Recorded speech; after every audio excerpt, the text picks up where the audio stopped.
Bonjour à tous, alors aujourd'hui on va revenir sur l'intégrale numéro 9 du MIT janvier 2024, suite à un message donc de Mohamed Bousnina ici. Je me suis cassé la tête à linéariser cosinus x puissance 11, c'est très très long effectivement, vous allez voir qu'on peut quand même le faire assez vite, pour au final aboutir au même résultat. L'histoire de symétrie ne m'est pas venue en tête. Alors justement, c'est une méthode très intéressante, donc je vous remercie pour le message. On va regarder un petit peu. Alors bien sûr, c'est pas ce qu'il fallait faire parce que c'est trop long, mais c'est quand même très intéressant, en tout cas par exemple pour tous ceux qui veulent aller en classe préparatoire, bon, ceux qui ont fait maths expert en terminale en France, eh bien vous allez pouvoir revoir des petites choses, ce qu'on appelle notamment la fameuse linéarisation qui permet d'intégrer les fonctions trigo avec des puissances, ici puissance 11. Alors comment est-ce qu'on peut procéder?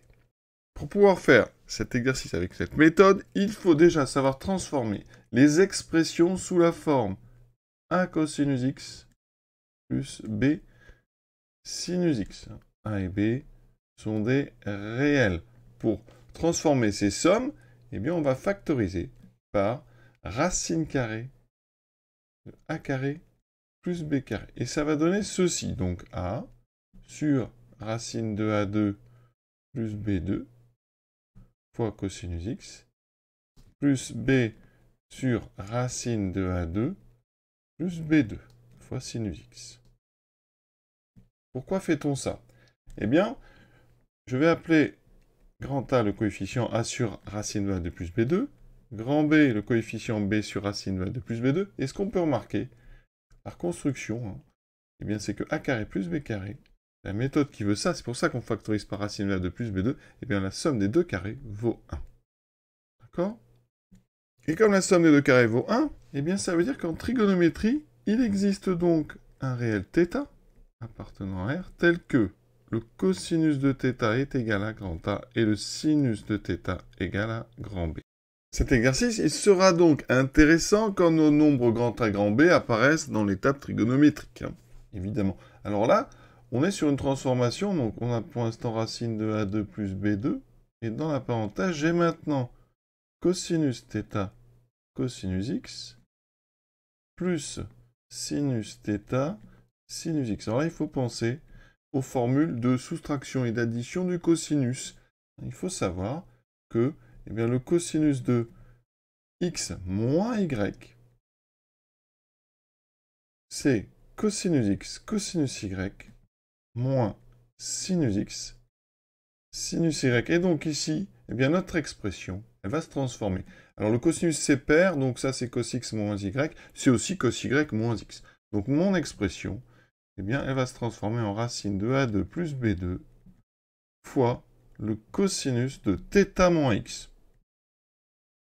Ou alors, si vous préférez, mettre la variable en premier, x moins θ. Donc vous voyez, on a transformé une somme ici de deux expressions trigonométriques en un seul cosinus. Et ça peut être très pratique. Ici, on a donc cos x plus sinus x.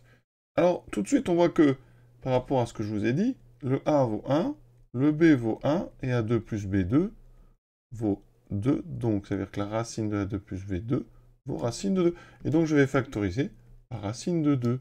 Je fais donc apparaître 1 sur racine de 2 cosinus x plus 1 sur racine de 2 sinus x. Mais 1 sur racine de 2, c'est pareil que racine de 2 sur 2, c'est le cosinus et le sinus de pi sur 4. Ça veut dire que vous avez devant vous cosinus pi sur 4 cosinus x plus sinus pi sur 4 sinus x, qu'on peut donc factoriser en donc, racine de 2 cosinus de x moins pi sur 4. Donc ça, c'est la première étape de cette méthode qui nous est proposée. Et ça nous donne donc ceci. Je vous le dis, pour ceux qui ont l'habitude, cette transformation, elle est instantanée. Alors, maintenant, on a racine de 2 puissance 11, donc je sors ça. Alors, ça fait sinon un 2 puissance 11 demi, mais je vais laisser comme ça. Intégrale de 0 à 2 pi, maintenant, 2 cosinus puissance 11, x moins pi sur 4. On va l'écrire comme ça. Alors, qu'est-ce qu'on fait avec ça? Parce que ça, c'est compliqué. Donc là, on va utiliser les exponentielles complexes. Et notamment la formule d'Euler qui dit que cosinus θ, c'est donc EI θ moins plus pardon, E moins Iθ sur 2. D'accord? Donc ici, à la place de cosinus puissance 11 de x moins pi sur 2, je vais mettre donc EIθ plus E moins Iθ sur 2 puissance 11 avec θ qui est x moins pi sur 2. Ça va donner ceci. Alors, on va développer rapidement EIθ plus E moins Iθ donc puissance 11. Ça, c'est la formule du binôme. Mais dans cet exercice, je ne vais pas aller chercher les coefficients. On va supposer qu'on les connaît, d'accord? Donc, le premier, c'est EIθ puissance 11, mais EIθ puissance 11, ça fait EI 11θ. Ensuite, le suivant, je vais mettre un coefficient, on va l'appeler A1, d'accord? Même A10, comme ça sera le coefficient de la puissance 10. Donc ici, alors on sait que c'est 11, hein, je vous le dis, le coefficient, le premier c'est 1, après c'est 11, hein, c'est n. Après, ils sont un petit peu plus compliqués. Donc, on fait quoi? Donc, on aura EIθ puissance 10, 10, et E moins Iθ. EIθ une seule fois. Donc, ça fera ici des θ. Vous en aurez 10θ moins θ, ça fera 9θ. Donc là, j'ai EI 9θ. D'accord? Ensuite, de l'autre côté, et c'est ça qui est intéressant, c'est que je vais avoir E moins I 11θ, mais j'aurai aussi un coefficient ici que je vais appeler A1, E moins I 9θ, parce que j'ai le même produit, mais avec des moins, avec les puissances inversées. Et en fait, dans cette méthode, hein, ça s'appelle la linéarisation, vous allez grouper les termes 2 à 2. Quand ici la puissance est impaire, tout va 2 à 2. Vous aurez donc ici un A9 EI 7θ plus A8 EI 5θ, et etc. Sachant que de l'autre côté, on aura un A2E moins I 7θ, ici un A3E moins I 5θ. Et tout comme ça, jusqu'au... Et on va grouper 2 par 2.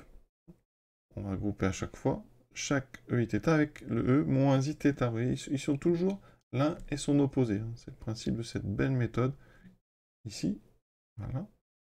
Il se trouve que par symétrie des coefficients binomiaux, le A10 ici, vous le retrouvez en fait là, vous retrouvez A10. Ici, vous allez retrouver 9. Ici, vous allez retrouver A8. Et donc, vous allez avoir plein de EIθ plus E moins Iθ. Vous utiliserez donc la même formule en mettant le 2 ici. 2 cos θ, c'est EIθ plus E moins Iθ. Vous voyez? Donc là, cette somme-là, elle va avoir quelle forme? Elle s'écrira comme ceci, avec des coefficients ici que je n'ai pas besoin de préciser, je vais vous les donner quand même, mais vous aurez à chaque fois, vous voyez, des sommes de EIθ plus E moins Iθ. Et ça va donner, formule d'Euler, ça va donner à chaque fois 2 fois un cosinus. Pour les curieux, les coefficients, on les cherche dans le triangle de Pascal, ça sera donc 1, j'ai pas mis le 1, 11, 55, 165, 330, 462. Bon, on n'en a pas besoin, parce que, je vous l'ai dit, ça va faire apparaître plein de cosinus. On arrive donc à cette formule, mais on n'a pas besoin des coefficients. Ce qu'il faut juste savoir, et c'est pour ça qu'on n'avait pas besoin de tout faire, il faut savoir que quand on linéarise un cosinus avec ici une puissance donc impair, on n'a que des termes en cosinus, on parle de cos θ, cos 3θ, cos 5θ, 7θ, 9θ, 11θ, et vous allez, comme ça, avec tous les cos, avec un nombre impair fois θ. Ça veut dire que vous allez devoir après intégrer de 0 à 2π un cosinus avec ici n, un nombre impair, fois, donc on a dit, x moins pi sur 2 dx. Alors, on a donc ceci. Et là, il faut connaître des petites choses sur les fonctions périodiques. Quand je développe un intervalle, j'ai nx moins, ici, n pi sur 2. Cosinus nx, c'est périodique. Le cosinus, pardon, est périodique de période 2π. On intègre sur 0 à 2π, donc ici, eh bien, on peut enlever ça. Ça ne fait que décaler la courbe, mais comme elle est périodique, vous intégrez, eh bien, si vous considérez que c'est une aire algébrique, vous aurez la même aire, puisque votre périodicité fait que sur n'importe quel intervalle de longueur de pi, vous aurez la même intégrale. Donc ici, ça donne l'intégrale de 0 à 2π de cosinus nx dx. Comme n est supérieur ou égal à 1, c'est un nombre impair, ici positif, eh bien vous aurez du primitif 1 sur n, ce sera du sinus nx pris entre 0 et 2π. Eh bien, regardez ce que ça donne. Sinus 2π fois n, c'est un multiple de 2π, ça fait donc 0. moins le sinus en 0, 0, eh bien ça donne 0. C'est-à-dire qu'à chaque fois, quand vous allez intégrer cette somme, eh bien ça donne une somme d'intégrales qui sont obligatoirement toutes nulles. Donc c'est pour ça que ce n'est pas la peine d'aller chercher les coefficients. Donc dans l'idée, une fois que vous avez compris cette chose-là, ça c'est quasiment instantané, hein, d'accord? Ici, on peut procéder par périodicité. Cette intégrale, c'est la même que l'intégrale de 0 à 2pi de cosinus puissance 11 de x dx. Ça ne change rien, d'accord? Ensuite, vous linéarisez cosinus puissance 11, qui donne une somme, ici, donc, d'intégrale de 0 à 2pi de cosinus nx dx. Et ça, c'est important parce que, comme 11 est impair, ici, vos nx ont forcément n supérieur ou égal à 1. Il n'y a pas de n égale 0, il n'y a pas de constante. Quand on développe des cos carrés, des cos 4, des cos 6, il y a un terme constant. C'est celui dans le triangle de Pascal. Vous savez, ici, dans le triangle de Pascal, les lignes de nombres impairs, elles n'ont pas de termes isolés. Les lignes de termes de rang pair, vous voyez, ici, il y a le 2 qui est tout seul. Ici, il y a le 6. Après, vous avez ici, 2 lignes plus loin, le 20 qui est tout seul, le 70, le, ici, 252, et après, le 924. Dans les lignes impaires, tout est par 2. C'est-à-dire qu'au centre, vous avez 10, 10, 35, 35. Donc, quand on linéarise un cosinus avec une puissance impaire, il n'y a pas de terme constant. À chaque fois, on obtient cos θ, cos 3θ, cos 5θ, etc. Et donc, ici, je l'ai dit, quand on fait ça, on intègre. On a donc forcément du 1 sur n, puisque n est non nul. Sinus nx, pris entre 0 et 2pi, on vient de le dire, ça fait 0.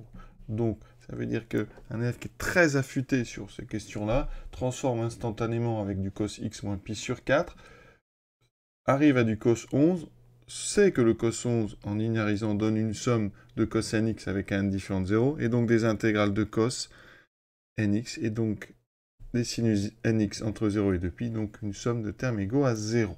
Voilà. Alors, évidemment, je pense que la première méthode était vraiment beaucoup plus rapide, à utiliser au maximum la périodicité et des symétries qu'on n'a pas utilisées ici.